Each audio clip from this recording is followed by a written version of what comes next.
ಪೆಟ್ರೋಲ್ನಲ್ಲಿ ethanol ಮಿಶ್ರಣ ಮಾಡದೇ ಇದ್ದಿದ್ದರೆ ಜಾಗತಿಕ ಮಾರುಕಟ್ಟೆಯಲ್ಲಿ ಕಚ್ಚಾ ತೈಲದ ಬೆಲೆ ಬ್ಯಾರೆಲ್ಗೆ $135ಗೆ ಏರಿದ್ದಂತಹ ಸಂದರ್ಭದಲ್ಲಿ ದೆಹಲಿಯಲ್ಲಿ ಪೆಟ್ರೋಲ್ ದರ ಲೀಟರ್ಗೆ ಸುಮಾರು $125 ತಲುಪುತ್ತಿತ್ತು ಎಂದು ಕೇಂದ್ರ ಪೆಟ್ರೋಲಿಯಂ ಸಚಿವಾಲಯ ತಿಳಿಸಿದೆ.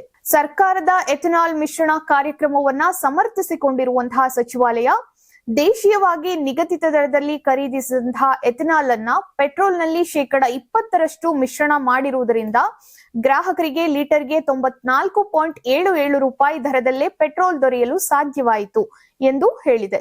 ಜಾಗತಿಕ ಕಚ್ಚಾ ತೈಲದ ಬೆಲೆ ಏರಿಕೆಯಿಂದ ಗ್ರಾಹಕರ ಮೇಲೆ ಬೀಳಬಹುದಾದಂತಹ ಹೆಚ್ಚುವರಿ ಹೊರೆಯನ್ನ ತಗ್ಗಿಸುವಲ್ಲಿ E20 ಪೆಟ್ರೋಲ್ ಪ್ರಮುಖ ಪಾತ್ರವನ್ನ ವಹಿಸಿದೆ ಎನ್ನುವುದು ಸಚಿವಾಲಯದ ವಾದ.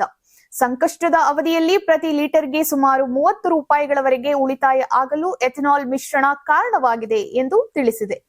ಬಡವರಿಗಾಗಿ ಮೀಸಲಿಟ್ಟ ಆಹಾರ ಧಾನ್ಯಗಳನ್ನ ಎಥೆನಾಲ್ ಉತ್ಪಾದನೆಗೆ ಬಳಸಲಾಗುತ್ತಿದೆ ಅಥವಾ ಭಾರತೀಯ ಆಹಾರ ನಿಗಮದ ಸಬ್ಸಿಡಿ ಅಕ್ಕಿಯನ್ನ ಈ ಯೋಜನೆಗೆ ತಿರುಗಿಸಲಾಗುತ್ತಿದೆ ಎಂಬ ಆರೋಪಗಳನ್ನ ಕೇಂದ್ರ ಸರ್ಕಾರ ತಳ್ಳಿಹಾಕಿದೆ.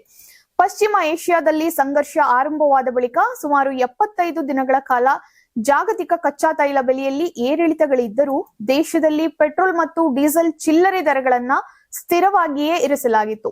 ಬಳಿಕ ಮೇ ತಿಂಗಳಲ್ಲಿ ಪೆಟ್ರೋಲ್ ದರವನ್ನ ಲೀಟರ್ಗೆ $7.50ಗೆ ಹೆಚ್ಚಿಸಲಾಗಿತ್ತು. ಸದ್ಯ ದೆಹಲಿಯಲ್ಲಿ E20 ಅಂದ್ರೆ 91 ಆಕ್ಟೇನ್ ಪೆಟ್ರೋಲ್ ದರ ಲೀಟರ್ಗೆ $102.12 ಇದ್ದರೆ 100 ಆಕ್ಟೇನ್ ಪೆಟ್ರೋಲ್ ದರ $169 ಕಚ್ಚಾ ತೈಲದ ಜಾಗತಿಕ ಬೆಲೆ ಏರಿಕೆಯ ನಡುವೆಯೂ ದೇಶೀಯ ಇಂಧನ ದರದ ಮೇಲಿನ ಹೊರೆ ನಿಯಂತ್ರಿಸುವಲ್ಲಿ E20 ಮಿಶ್ರಣ ಸಹಕಾರಿಯಾಗಿದೆ ಎಂಬುದು ಕೇಂದ್ರ ಸರ್ಕಾರದ ಸ್ಪಷ್ಟನೆ.